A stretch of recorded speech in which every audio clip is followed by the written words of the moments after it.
আসসালামু আলাইকুম রহমতুল্লাহি বারাকাতুহু। মোহাম্মদ ইঞ্জিনিয়ারিং ওয়ার্কশপ থেকে আপনাদের স্বাগত। আমি মোহাম্মদ নাসরুল্লাহ আহমদ লিটন চলে আসলাম বাইতুল জান্নাহ মসজিদে।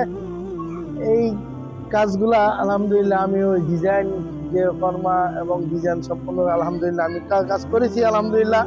এই গেটটিও আলহামদুলিল্লাহ আপনাদের মাঝে দেখাচ্ছি। এই গেটটি আলহামদুলিল্লাহ পুরোপুরি সম্পূর্ণভাবে কাজ করা হয়েছে আলহামদুলিল্লাহ।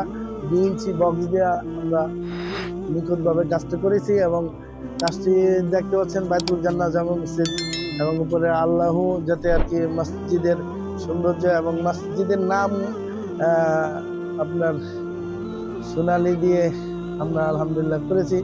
বাইতুল জান্নাহ জামে মসজিদ মধ্য আলীনগর কামরাঙ্গীরচর। যারা নাকি যে কোনো জায়গায় আর কি আপনারা যদি কোনো নাম দিতে চান তাহলে পারবেন ইনশাল্লাহ। লেজার কাটিং দিয়ে আর কি আলহামদুলিল্লাহ আমরা করেছি। এইটা বলে আপনার হলো ক্যাপসুল ডিজাইন বলে, আর আপনার হলো সূর্যমুখী ফুল দিয়ে এবং আপনার অলিম্পিক এবং বল দিয়ে কাজটি করানো। একটু সামনে এসে একটু দেখান। আমরা এই গেটটি ঠেলা গেট দিয়েছি আলহামদুলিল্লাহ, ঠেলা গেট এবং একটি পকেট দিয়েছি যাতে সবসময় যাতায়াত করার জন্য আর কি বড় করে দিয়েছি, যাতে অসুবিধা যাতে না হয়, 3জন 2জন যাতে ঢুকতে পারে। আর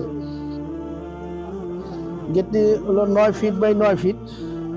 গেটটি পুরাটা একদিকে আর কি চলে যাবে, পুরাটা আর কি খোলা যাবে এবং গেটটি আমরা আলহামদুলিল্লাহ 2 ইঞ্চি বাই 2 ইঞ্চি বক্স খুব মজবুত এবং 1/2 ইঞ্চি বাই 2 ইঞ্চি ডিজাইন এবং নইচা দিয়ে ডিজাইন করছি আলহামদুলিল্লাহ। যাদের এরকম গেট প্রয়োজন মনে হয় বা যে কোনো ডিজাইনের মসজিদের বা বাসার এবং কারখানার যদি গেট লাগে আমাদের সাথে যোগাযোগ করতে পারেন। আসসালামু আলাইকুম রহমতুল্লাহি ওয়া বারাকাতুহু।